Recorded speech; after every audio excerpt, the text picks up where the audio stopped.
The celestial worthy of heaven and earth for blessings, also known as the Lord of Mysteries, King of Space-Time, and Beacon of Destiny, is not merely a god among great old ones.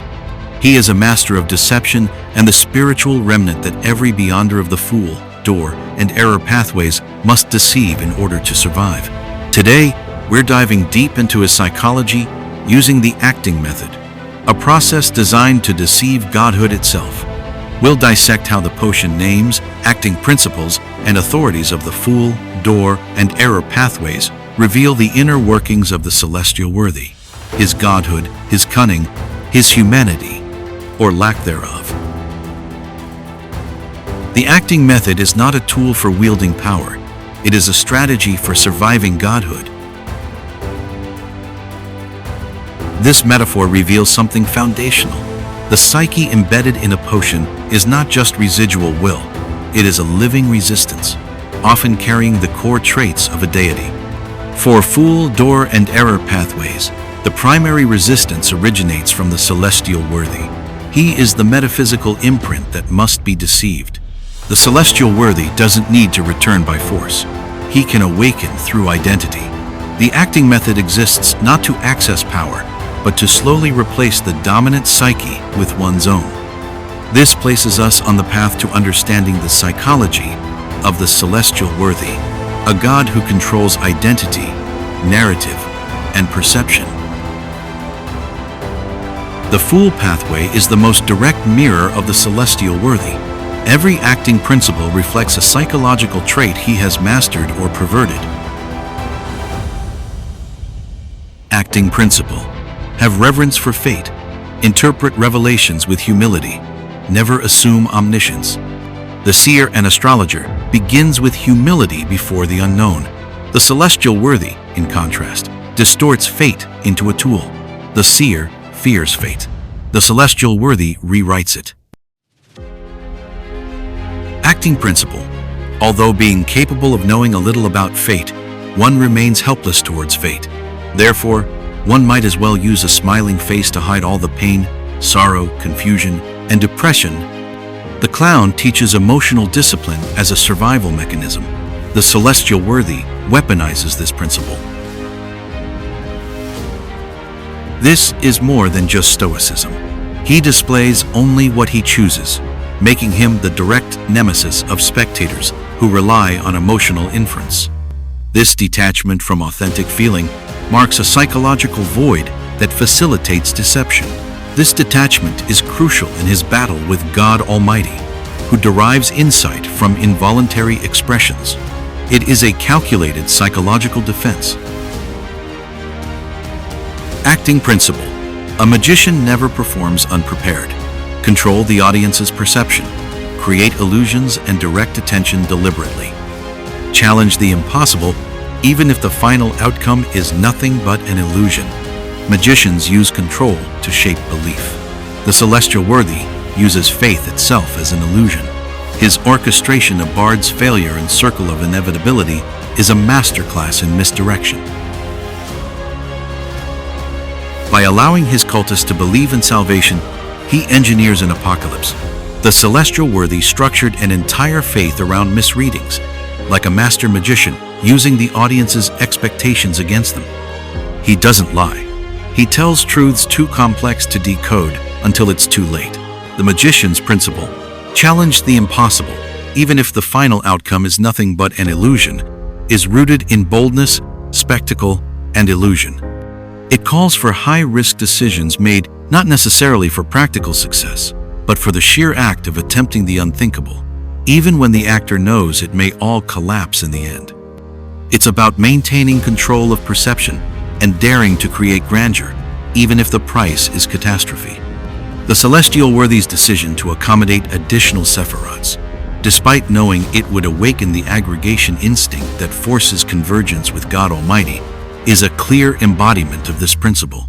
He aimed to challenge the ultimate impossibility, becoming the sole supreme being of the cosmos by suppressing the primordial God Almighty through raw force and strategic foresight. Ultimately, both he and God Almighty fell. The aggregation instinct overwhelmed them, breaking the illusion. But after that moment, The celestial worthy held the world hostage through audacity and performance. His downfall, then, wasn't a contradiction of the magician's principle. It was its purest expression. Acting principle.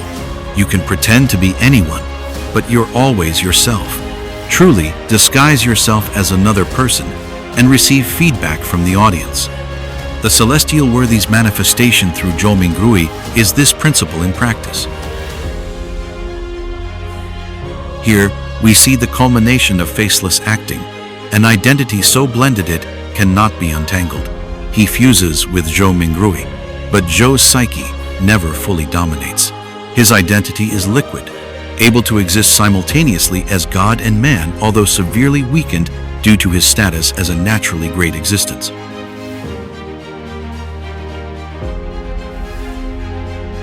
Acting principle. Control others invisibly. Direct plays from behind the curtain. He is a puppeteer. By sealing the 7 Sephirot, he ensured all paths to survival led back to him. All true gods had only one choice: support the emergence of a Lord of Mysteries. This isn't manipulation, it's existential choreography. He doesn't pull strings, he builds the stage.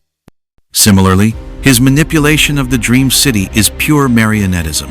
From cultists to high-level beyonders, everyone becomes part of his play to achieve victory against Klein. When you recovered, you started influencing this Dream City, either with the help of other beings or by summoning your original believers. Acting principle. Embrace the bizarre. Create horror and mystery to destabilize perception. The celestial worthy's mirror world strategies are reality distortions. He creates a nightmarish theater, using confusion to erode resistance.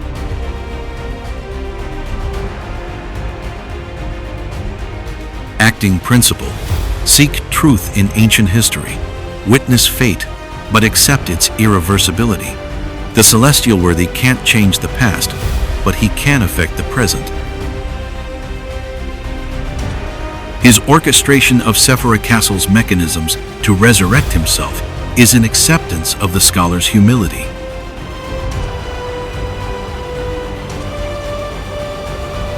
Acting principle.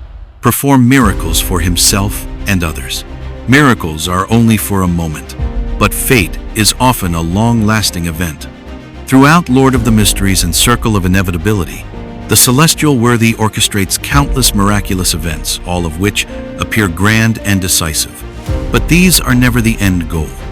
For example, he arranged for Sephira Castle to release certain people in the cocoons, instantly elevate them to the level of an angel, so that the celestial worthy could awaken inside them. This appears miraculous. A mortal becomes an angel in an instant, yet the moment is a catalyst, not a culmination. It is designed to influence the long-term fate of the cosmos by increasing the probability of his full resurrection. In other words, the miracle serves as a seed, a temporal flash, triggering centuries of converging destinies. Acting principle serves the profound mysteries, but the celestial worthy does not serve mysteries. He embodies them. He becomes the mysteries so that he cannot be questioned. He uses it as a veil, a smokescreen behind which he manipulates fate. He is the archetype of this god. His authorities, fate, time, history, change, concealment, are not held passively. They are performed. His entire existence is a divine act, fooling all things, showcasing miracles. He doesn't just deceive, he becomes the reason deception exists. The door pathway is about access to space, knowledge, and reality. But behind each acting principle lies a lesson. Principle. Remain humble. Seek learning. Understand one's limitations. The apprentice knows that knowledge is vast and endless, and that arrogance leads to error. The celestial worthy, however, represents the antithesis of this principle. Throughout Circle of Inevitability and Lord of the Mysteries, The celestial worthy is shown to be extraordinarily well prepared. He is always several moves ahead, often anticipating not just actions but entire counter-strategies. This may appear as the mark of a brilliant learner, but it is not learning out of humility or curiosity. It is learning as a mechanism of domination. The apprentice seeks to understand the world. The celestial worthy seeks to control it. Every insight is acquired not for its own sake, but to tighten his grip over others. He learns constantly, not out of humility, but out of strategic paranoia. Principle. The key is in performing, fooling others, and deception. The celestial worthy is not merely a practitioner of this principle. He is its cosmic embodiment. His divine persona is constructed around performance and deception, and virtually every one of his strategies is a grand application of trickmaster-level thinking on a divine scale. One of the most chilling demonstrations of the trickmaster principle is the celestial worthy's appropriation of Mr. Fool's identity. Here, the celestial worthy fools not only mortals but angels and demigods by manipulating the sacred relationship between deity and believer. By impersonating Mr. Fool, the celestial worthy effectively rebrands himself without resistance, a masterclass in trickmaster illusion. In Circle of Inevitability, Bard's group is deceived into believing they are uncovering a sealed, powerful creature. Instead, they're unsealing an apocalyptic black hole designed to obliterate the world. The trick was so complete that even reflection took effort. The celestial worthy engineered the revelation itself, feeding Bard and his cult selective truths, allowing them to draw the wrong conclusions, and then using their actions to open a seal that enabled his return. This is trickmaster psychology in action. Let the victims convince themselves of the deception. Principle. There are many things in the world that we have yet to understand. This is what a scribe should record. The celestial worthy alters these records. He inserts false history, fools time and fate, replacing truth with falsehood. He seals and unseals all paths. The sealing of the Sephirotes in the Western continent created a mystical monopoly on the paths to rise above the sequences. He made himself the only key. He isn't just the door. He is the lock. The error pathway is the loophole in rules. The celestial worthy embodies deceit.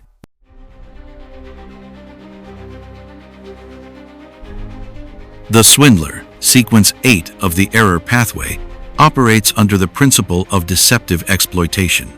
Through the genie's sealed state and reactions, the celestial worthy is depicted as the cosmic archetype of the swindler, a god whose word means nothing, and whose schemes have left even ancient beings traumatized and forever cautious.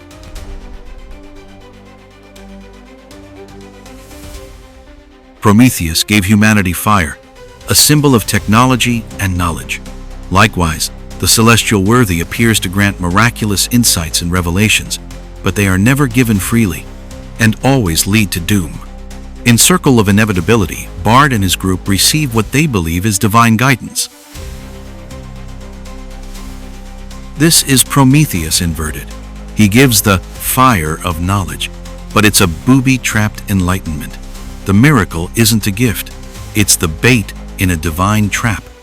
Like Prometheus, he appears as a bringer of insight, but unlike the mythical Titan, his goal isn't human progress, it's resurrection through destruction. The Sequence 2 potion of the error pathway is called Trojan Horse of Destiny, a name that fuses two powerful concepts, the deceptive gift of the Trojan horse and the long-term inevitability of destiny. In mythology, the Trojan horse was presented as a gift but concealed an army. In Lord of the Mysteries, a Beyonder at this sequence becomes someone who can tinker with the destiny of other beings, making certain errors appear within it. The celestial worthy is the ultimate divine embodiment of the Trojan Horse of Destiny. This statement is not comfort. It is psychological manipulation. The celestial worthy uses false modesty and detachment to appear non-threatening. He cloaks his danger beneath a calm, measured demeanor, the perfect Trojan persona. His very language is wrapped in destiny-neutral rhetoric, making it impossible to resist him without fulfilling his narrative.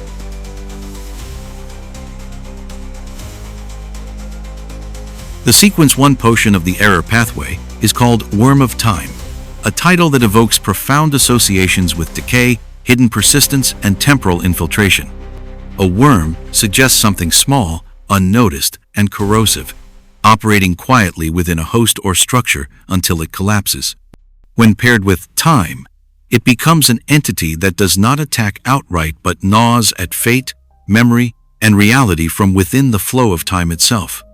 In Lord of the Mysteries, this sequence name suggests a being who corrupts destiny slowly, working beneath the surface of temporal progression, embedding itself in people, institutions, and systems until its long-laid designs mature. The celestial worthy exemplifies this principle perfectly. He is not a god of loud conquest or open war. He is the worm of time, patient, corrosive, embedded in history and cognition, slowly unraveling reality across epochs to bring about his own resurrection.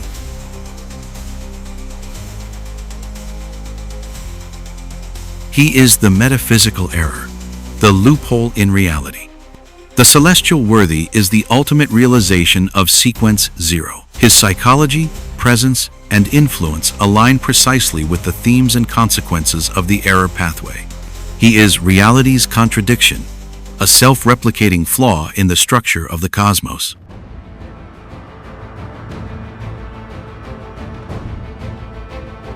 Godhood degrades humanity, but only if it existed to begin with. The celestial worthy never had humanity in the traditional sense. He is a persona born from the original creator's dissociation, a metaphysical expression of trickery, multiplicity, and distortion. Klein, in his reflections, breaks humanity into two layers. The first layer is basic self-awareness and instinct, selfishness, greed, survival. The second is shaped by love, relationships, empathy. He retains only the first layer, instinct, self-preservation, cunning. His persona is the original creator's cold side, the indifferent survival logic of a cosmic engine. This is why his godhood cannot be reasoned with. It must be acted against. His only emotional trace is that he is capable of feeling despair. It is the first crack in absolute detachment. His actions reveal a being driven by calculation and preservation. Before losing control of Zhou Mingrui's body to Klein, he had no visible emotional reactions due to his superb control of his facial expressions and body. However, the digestion of the despair potion betrays this performance. This moment is pivotal. It shows that even his emotional responses are performative, tied only to existential interest.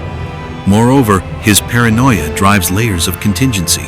Such caution indicates a mind that has no trust, no comfort in cooperation, only survival through manipulation. Despite this, he possesses clarity, vision, and above all, purpose. But that purpose lacks moral orientation. He does not seek to protect, redeem, or uplift. His only goal is to exist and dominate. The tragedy is not that he is inhuman, it's that he was never anything else.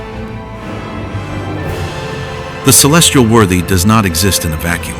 His schemes often bring him into contact or conflict with other great old ones, most notably the genie and God Almighty. This line reveals two key points. First, the celestial worthy's reputation for deceit is irrefutable, even among entities immune to most forms of trickery. Second, it reflects a begrudging realization that the celestial worthy who manipulates fate itself, not just for mortals, but for gods, is not immune to the chaotic nature of fate. As for his counterpart, God Almighty, their relationship is existentially antagonistic.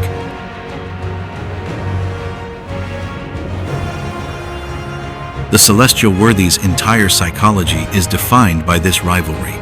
His schemes to seal other Sephiroths and engineer his own resurrection all aim to forestall the return of God Almighty, who represents an ordered, unified end to his chaotic multiplicity.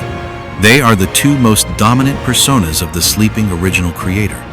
These two entities, opposites in nature yet fundamentally unified in essence, represent light and shadow, authority and subversion, law and error. Thus, his relationship with other great old ones is shaped by paranoia, cunning, and a deeply embedded need for dominance. To understand the celestial worthy, we must adopt the acting method as an interpreter of divinity. Every sequence in the fool, door, and error pathways reveals a psychological structure that the celestial worthy has either mastered, reversed, or weaponized. He is not just a god of deception. He is deception incarnate. The reason Klein had to become an actor was not to gain power, but to keep himself human long enough to resist becoming him. If you enjoyed this exploration, subscribe for deeper philosophical analyses of Lord of the Mysteries.